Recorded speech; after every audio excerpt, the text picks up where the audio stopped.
तो हमारे जो समाज के लोग हैं उन्हें ये देखना चाहिए कि आपस में क्या बराबरी का व्यवहार वो करते हैं। क्या चूड़े चमारों के बीच में, छिपी झिमर लोहार कुम्हार के बीच में, धाना कुंडी कुर्मी के बीच में शादी बेटी का रिश्ता होता है क्या? शादी ब्याह करते हैं, एक दूसरे के साथ बैठ के रोटी खाते हैं। सबको चाहिए कि भाई ब्राह्मणों की छोरी आ जा, राजपूतों की छोरी आ जा, उनका ब्याह हो जा, उनका हो जा। और क्यों दाना की छोरी ने हम नहीं ले आ सकते अपने घर में? तुम किसी चूड़े की छोरी ने, किसी बालक ने, छोरे ने अपना दामाद नहीं बना सकते। हम लोग कहते हैं कि भाई उनको सुधारना है। अरे वो सुधरेंगे, सुधर जाएंगे। 5000 6000 साल, कितने हजार साल हो गए सुधरने की कोशिश कर रहे हैं। जब उनका वक्त आएगा सुधर जाएंगे। क्या हम लोग पहले सुधर गए हैं? जय भीम, जय मंडल, जय फूले। और सबसे आखिर में मुझे बोलने का मौका मिला है तो एक जिम्मेदारी भी है कि मैं कुछ ऐसी बात बोलूं जो वक्ता जिन्होंने बहुत सारी ज्ञान की बातें बताई हैं उसको वो पूरक उसमें साबित हों, और इतना कम भी बोलूं कि आप बहुत ज़्यादा बोर भी ना हो, क्योंकि आखिरी वक्ता मैं ही हूँ। मुझे लगता है उसके बाद कार्यक्रम समापन की ओर होगा, तो आपको परेशान होने की ज़्यादा ज़रूरत नहीं है। मैं बहुत कम वक्त लूँगा। और बच्चों, अगर आप थोड़ा सा भी बोर होंगे तो मुझे बताना, मेरे पास बहुत सारी कहानियाँ हैं। छोटी छोटी कहानी बीच बीच में भाषण में रोक के मैं आपको कहानी भी सुनाऊंगा, ठीक है? तो मैं कहानी भी सुनाऊंगा। जब भी बोर होगे तो शोर मचाने की जगह मुझे बताना, मैं फिर कहानी भी बताऊंगा। तो सबसे पहले अपने बाबा साहब डॉक्टर अंबेडकर और उनके गुरु राष्ट्रपिता ज्योतिबा फुले और माता सावित्रीबाई फुले को नमन। उनके जन्मदिन की आप सबको बहुत सारी शुभकामनाएं और बधाई कि उनकी वजह से ये कार्यक्रम जो है आयोजित हो रहा है। और प्रोफेसर बीर सिंह को बधाई, शुभकामनाएं और धन्यवाद कि उन्होंने हमें इतने सारे अलग अलग लोगों को, अलग अलग क्षेत्र में काम करने वाले लोगों को एक मंच पर लेके आए, मिलने का और एक दूसरे को समझने का, एक दूसरे से ज्ञान हासिल करने का मौका मिला। और बाबा साहब डॉक्टर अंबेडकर आगरा में एक बार कहते हैं कि मुझे मेरे समाज के पढ़े लिखे लोगों ने धोखा दिया है। वो आगरा में कहते हैं, आपके पड़ोसी ज़िला, आप इधर से जाएंगे तो आगरा आता है, कि मुझे पढ़े लिखे लोगों ने धोखा दिया है। लेकिन प्रोफेसर बीर सिंह साहब जैसे जब लोगों को हम देखते हैं तो हम बाबा साहब से माफ़ी मांगते हुए कहेंगे कि बाबा साहब, आपकी उस बात से हमने सीख ली है, और ऐसे पढ़े लिखे जो लोग हैं वो अपने समाज के लिए काम कर रहे हैं और आपके मिशन को आगे बढ़ा रहे हैं।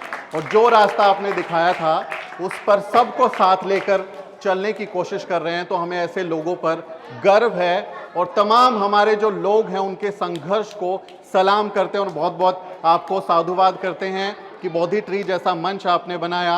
और जो कहानी आप बता रहे थे कि किस तरह से आपने काम शुरू किया, हम बहुत बार इस चीज़ को मिस करते हैं कि हम दिल्ली, नोएडा जैसे, बम्बई जैसे बड़े शहरों में चले जाते हैं, संघर्ष के साथ पढ़ाई लिखाई करते हैं और फिर ज़िंदगी में कुछ हासिल करते हैं, लेकिन अपनी जड़ों से कहीं ना कहीं छूट जाते हैं। हम अपने करियर में, अपने क्षेत्र में लगातार काम करते हुए आगे बढ़ जाते हैं, लेकिन जिस समाज, जिस आंगन, जिस गांव से, जिस खेत खलियान से हम निकले थे, वहाँ बहुत कुछ हम डिलीवर नहीं कर पाते, उनको कहीं ना कहीं हम पीछे छोड़ देते हैं। और यहाँ आकर मुझे इस बात की बहुत खुशी हो रही है कि प्रोफेसर बीर सिंह जो हैं वो अपने गांव लौट कर आए हैं। दिल्ली में नौकरी कर रहे हैं लेकिन वापस गांव लौट कर आए हैं और यहाँ इतना शानदार काम कर रहे हैं। तो जो पे बैक टू सोसाइटी है, मिशन पे बैक टू सोसाइटी है, इससे बेहतरीन उसका कोई उदाहरण नहीं हो सकता। और मैं भी आपसे प्रेरणा लूँगा, तमाम हम लोग आपसे प्रेरणा लेंगे कि कभी भी ज़िंदगी में हम कम से कम उस गांव, मोहल्ले, उस सड़क पर जाकर काम ज़रूर करें जहां से हम निकल कर आए हैं। क्योंकि जब हम कहीं किसी पोजीशन पर पहुंच जाते हैं तो हमें लगता है कि अब तो हम दलित रहे नहीं हैं, अब हम लोग दलित हैं नहीं, अब हम तो बड़े लोगों के साथ हमारा उठना बैठना है, बड़े लोगों के साथ हम खाते पीते हैं। मेरे स्टाफ रूम में मेरे कलीग जो हैं वो सब लोग अपर कास्ट हैं। अब मेरा दलितों से क्या लेना देना? अब मैं तो दलितों के साथ उठता बैठता नहीं हूँ, मेरे तो सारे दोस्त जो हैं वो सवर्ण हैं। तो जो ये मानसिकता है उसको भी कहीं ना कहीं कहें कि इस तरह के आयोजन और इस तरह के जो काम हैं उसको वो सिखाते हैं कि हमें अपने समाज और अपने लोगों के आसपास ज़रूर रहना चाहिए। बहुत सारे लोगों ने बहुत अच्छी बातें बताई हैं। शिक्षा पर जो बाबा साहब डॉक्टर अंबेडकर ने जितना जोर दिया था उस पर सब लोगों ने बहुत अच्छे से बात बताई है। तो मैं बहुत ज़्यादा बातें रिपीट नहीं करूंगा और मैं विरोधियों के बारे में भी बहुत ज़्यादा बातें नहीं करूंगा, क्योंकि हमारा बहुत सारा वक्त और एनर्जी दूसरों की आलोचना करने में जा रही है, उसी में जो है समय खप जा रहा है। लेकिन हम अपना जो है अपनी आत्म परीक्षण नहीं कर रहे, हम अपने लोगों के बारे में ये बात नहीं जान रहे कि जिन संवैधानिक मूल्यों की, जिस समानता की, जिस बराबरी की, जिस न्याय की और जिस कुप्रथा और अंधविश्वास से बाहर आने की बात हम लोग करते हैं, क्या हमारा समाज उस बात को अपने ऊपर लागू करता है? क्या अपने समाज के लोग आपस में बराबरी का व्यवहार करते हैं? तो मैं अपने समाज के लोगों की थोड़ी सी खिंचाई करने वाला हूं और मुझे लगता है कि हमारा जो आना है या जो हमारी एग्जिस्टेंस है वो हमारे लोगों के लिए ज़्यादा है, इसलिए दूसरे लोगों पर एनर्जी लगाने की जगह मैं आप लोगों की खिंचाई ज़रूर करूंगा। और यहाँ जितनी महिलाएं बैठी हैं, जितनी महिलाएं यहाँ पर बैठी हैं, अगर वो मुझे बताएं कि आपके घरों में आपके जो पुरुष साथी हैं, आपके बच्चे हैं, बेटे हैं, जेठ देवर हैं, ससुर हैं, क्या वो लोग आपकी मदद करते हैं काम धंधे में? मेरा सवाल महिलाओं से है, जो भी महिलाएं यहाँ बैठी हैं। हरियाणवी समझते हैं आप लोग? हरियाणवी आती है बच्चों? हरियाणवी आती है? तो मैं अब हरियाणवी में बोलूंगा फिर। सारी जितनी भी लुगाई अड़े बैठी है, मेरा सवाल थारतइयो से है, थारे घर के मर्द मानस बड़े बूढ़े थारा कोई काम धंधे में मदद करें से? कोई काम धंधे में मदद करें? भाई रोटी बनवा दें, पानी ले दे, घर में झाड़ू पोछा लगवा दें, करें काम? हरियाणवी समझ आ रही है इनको। हाँ, तो अभी मेरे को ये पुरुष बताएं, क्या आप लोग मदद करते हैं अपनी महिलाओं की? सारे जितने भी मर्द मानस बैठे अड़े, हमको ऐसे काम धंधे में मदद करो भाई। जो करे वो हाथ उठा के बता दो कि भाई हम भी अपने घराड़ा क्या है, हम मदद में काम करें। तो एक भाई साहब हैं, दूसरे भी हैं, देखो हाथ उठा लिया। बिल्कुल, ये दो मानस कह रहे हैं कि भाई हम अपने घर की महिलाओं का काम में हाथ बटावें, मदद करें। बहुत बढ़िया बात, क्योंकि बाबा साहब डॉक्टर अंबेडकर हमें एक बात सिखाते हैं कि जब तक आप जेंडर के आधार पर न्याय और बराबरी की बात नहीं करेंगे, तब तक आपके जितने भी संघर्ष हैं, जितने भी आपके लक्ष्य हैं, कभी आप उनको हासिल नहीं कर सकते।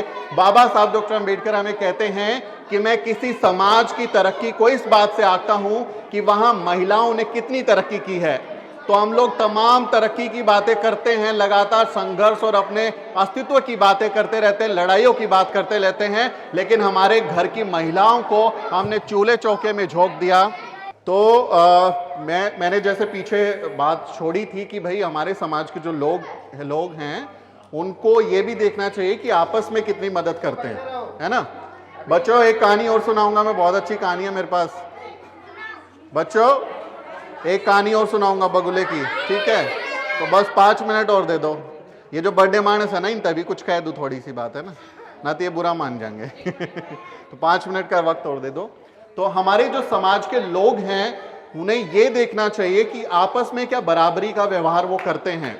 सबसे बुनियादी चीज है कि आपस में भी बुनियादी तौर पर आप समानता का व्यवहार करें। क्या हमारे समाज में जो जाति का बंटवारा है, उसके हिसाब से आपस में आपके संबंध हैं?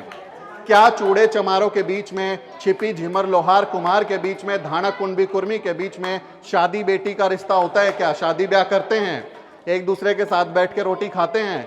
सबको चाहिए कि भाई ब्राह्मणों की छोरी आ जा, राजपूतों की छोरी आ जा, उनका ब्याह हो जा, उनका हो जा। और क्यों दाना की छोरी ने हम नहीं ले आ सकते अपने घर में? तुम किसी चूड़े की छोरी ने, किसी बालक ने, छोरे ने अपना दामाद नहीं बना सकते।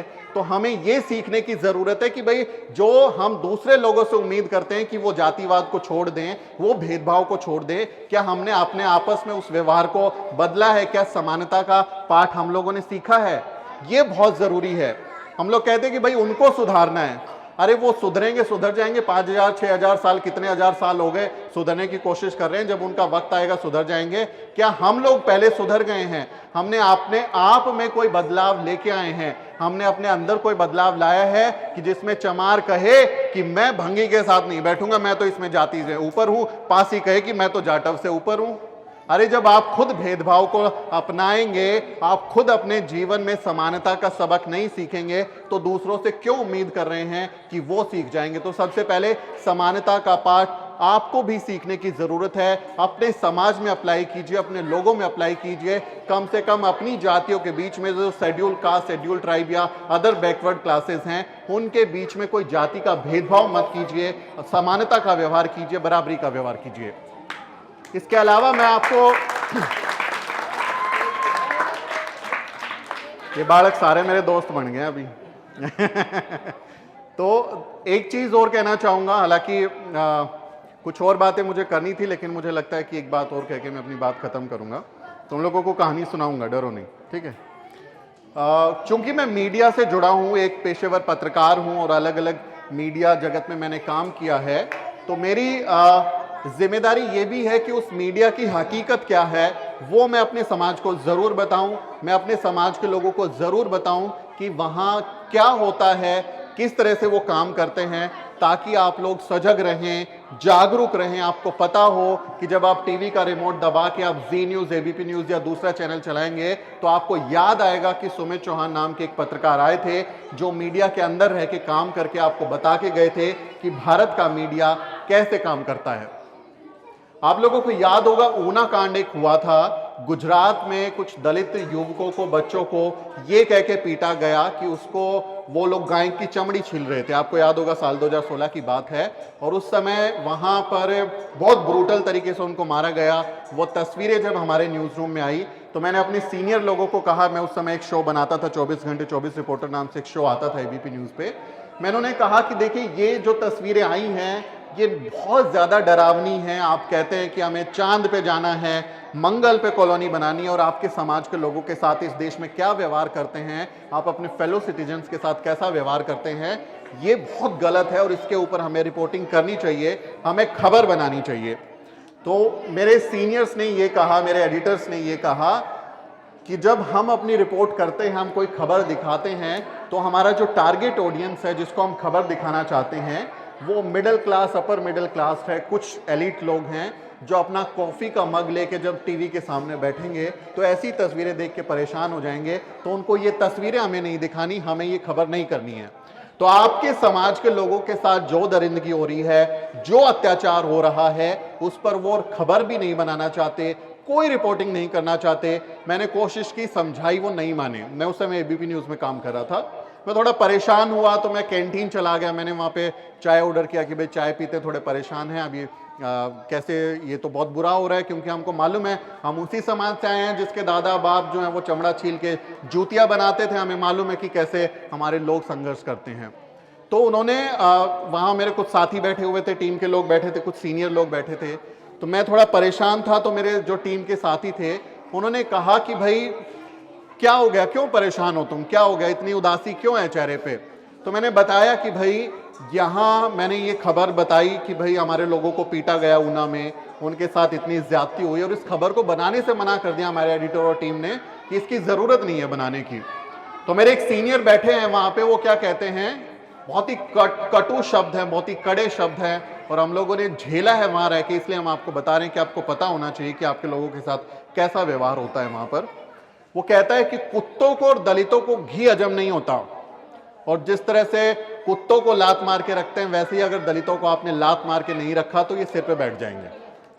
ये हमारे देश के बहुत बड़े न्यूज चैनल, एबीपी न्यूज जैसे चैनल में ये मानसिकता के लोग हैं, ऐसी मानसिकता के लोग हैं जो खबर बनाते हैं, ऐसी मानसिकता के लोग वहां बैठे हैं जो आपके लिए न्यूज बुलेटिन बनाते हैं, जिसको आप देखते हैं और आपके जो जहन, आपका दिमाग है उसमें वो घटिया अपना एजेंडा, अपनी नफरती सोच को वो आपके दिमागों में डालते हैं। तो आपको याद रखना है कि किस तरह से भारत का मीडिया आपके खिलाफ काम करता है, आपको बदनाम करने की कोशिश करता है, और जो आपके मुद्दे हैं उसके खिलाफ वो लगातार रिपोर्टिंग करते हैं। आपको याद होगा 2 अप्रैल 2018 का जो SC/ST एक्ट का आंदोलन था, उस समय मैं जी न्यूज़ में था, तो मैंने अपने एडिटर को, रोहित सरदाना और सुधीर चौधरी मेरे एडिटर थे, मैंने उनके कहा कि भाई कल भारत में एक बड़ा आंदोलन होने वाला है, भारत बंद होने वाला है, और दलित समाज ने एकजुट होने की अपील की है SC/ST एक्ट के खिलाफ, जो उस पे उसको कमजोर करने की कोशिश हुई है, तो उसको आप कवर कीजिए, रिपोर्टर लगाइए, जगह जगह पे कवर करना चाहिए आपको। तो हमारे एडिटर कहते हैं अरे ये क्या कर लेंगे दलित लोग मिलके, कुछ भारत बंद नहीं होने वाला, इनके बस की कहाँ है, भारत बंद कर देंगे, तो कोई ज़रूरत नहीं है कि वो NI बाइट भेज देगा, विजुअल भेज देगा, काम चल जाएंगे। लेकिन अगले दिन जब वो भारत बंद हुआ और लगातार तस्वीरें आई कि हमारे देश के जो हमारे समाज के जो लोग हैं उन्होंने पूरे देश के अलग अलग हिस्सों में चक्का जाम किया अपने अधिकारों के लिए, उन्होंने सड़कों का रुख किया, लगातार ट्रेन रोको, यातायात रोको, बहुत बड़े स्तर पर आंदोलन हुआ। तो उस समय हिंसा हुई, जो विरोधी पक्ष के लोग हैं उन्होंने हिंसा फैलाई और हमारे 12 लोग शहीद हुए, उनको गोलियां मारी गई। और वो जो तस्वीरें जब आई एमपी से, मध्य प्रदेश से जो है तस्वीरें आई, तो हमारे जी न्यूज में कैसे तस्वीरें चलाई गई, एक व्यक्ति जो हाथ में बंदूक लेके गोली मार रहा है प्रदर्शनकारियों पे, जी न्यूज उस पे गोला सर्कल लगा के कहता है कि ये देखिए दलित प्रदर्शनकारी है और ये पुलिस वालों पे गोली मार रहा है। ये जी न्यूज की रिपोर्टिंग है, उसकी क्लिप अभी भी आपको मिल जाएंगी, तस्वीरें मिल जाएंगी, मेरे पास है, मैं आपको दे दूंगा कि वो लोग आपको दिखा रहे हैं कि देखिए दलित जो हैं वो दंगाई हैं, पुलिस प्रशासन को गोलियां मार रहे हैं। मैं उस समय जी न्यूज में था, मैंने थोड़ी छानबीन की, रिपोर्टर्स उनके ग्राउंड से यही कह रहे थे कि दलितों ने जो है उत्पात मचा दिया, हिंसा फैला दी, उन्होंने बहुत बुरा काम किया। मैंने अपने लोकल सोर्सेज से पता किया, इंफॉर्मेशन निकाली, पता चला कि जिसके हाथ में रिवॉल्वर है, जो गोली मार रहा है, वो एक राजपूत लड़का है और वो दलितों को गोली मार रहा है। तो हकीकत ये थी कि वो राजपूत लड़का दलितों को गोली मार रहा था, लेकिन चलाया क्या जा रहा था, मीडिया क्या बता रहा था कि आपके लोग हैं, आपके दलित जो लोग हैं वो आपको गोली मारने का काम कर रहे हैं, वो उत्पात मचा रहे हैं, हिंसा कर रहे हैं, नुकसान कर दिया देश का, इतने करोड़ रुपए का नुकसान हो गया। तो आपकी छवि को किस तरह से गलत बता के साबित करते हैं, किस तरह से आपके खिलाफ नफरत का माहौल बनाते हैं और हिंदू मुसलमान के नाम पर किस तरह जहर घोलते हैं, हमारे लोगों को मंदिर मस्जिद के मुद्दों में उलझा के रखते हैं, उसको समझने की जरूरत है कि उसको जब आप टीवी को देखते हैं, अखबार को पढ़ते हैं, तो या तो उसको पढ़ना छोड़ दीजिए या फिर अपने दिमाग के ताले खोल के रखिए कि वो क्या आपके दिमाग में डाल रहे हैं, वो आपको पता होना चाहिए। मैं 4 बड़े चैनलों में काम करके आया हूं, एबीपी न्यूज में, जी न्यूज में, न्यूज नेशन में, इंडिया न्यूज में, और इन चारों चैनलों में चारों जगह जब मैंने काम किया, मुझे मेरे समाज का एक भी आदमी नहीं मिला। एक भी आदमी आपका मीडिया में नहीं है जो अच्छा रिपोर्टर बन के बैठा है, जो पत्रकार बन के बैठा है, एंकर बन के बैठा है। कोई होगा तो बहुत निम्न पोस्ट पर होगा या उसको अपनी जाति छुपानी पड़ रही होगी क्योंकि वहां कोई बचाने वाला नहीं है।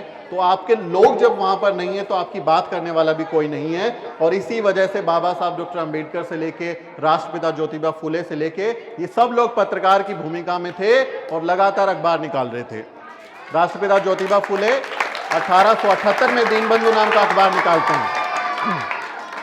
1878 में दीनबंधु नाम का अखबार निकालते हैं। बाबा साहब डॉक्टर अंबेडकर 31 जनवरी 1920 को मूक नायक निकालते हैं। 5-5 अखबार अपनी जिंदगी में निकालते हैं। उनकी जिंदगी के 36 साल पत्रकारिता को उन्होंने दिए और लगातार अपने लोगों की आवाज उठाई, सवाल उठाया कि बाकी समाज का जो मीडिया है, जो बाकी मीडिया है, वो हमारी बात नहीं कर रहा, तो हम अपनी बात खुद कहेंगे। वंचितों का अपना मीडिया होना चाहिए, ये बात बाबा साहब ने कही थी। और उसी बात को समझते हुए हमने भी कोशिश की कि द शूद्रा द न्यूज वीक नाम से अपना मीडिया संस्थान हम बनाएं। जिनकी बात कोई नहीं करता उनकी बात हम करें, जो हम अपनी पढ़ाई लिखाई सीख के आए हैं, जो भारत के न्यूज रूम में रह के काम सीख के आए हैं, उसको प्रोफेशनली तरीके से डिलीवर करें, अपने लोगों की बात उठाएं, उनकी आवाज बने और दिखाएं कि किस तरह से हमारे लोगों के साथ इस देश में आज भी दरिंदगी हो रही है। 40,000 से ज्यादा सालाना मामले दर्ज होते हैं। हर रोज मूछ रखने पे, घोड़ी चढ़ने पे, अच्छे कपड़े पहनने पे, चश्मा लगाने पे, फोन में बाबा साहब जय भीम की रिंगटोन लगाने पे हमारे लोगों की हत्याएं की जा रही हैं। तो उसकी आवाज बनना, उसको दुनिया तक पहुंचाना, सामने लेके आना, ये हमारी जिम्मेदारी है। और एक पत्रकार के तौर पे मैं अपनी उसी छोटी सी जिम्मेदारी को निभाता हूं और उसी को रेखांकित करते हुए उसको आप लोगों ने सम्मान दिया, मुझे बुलाया, उसके लिए बहुत बहुत आभार, बहुत शुक्रिया।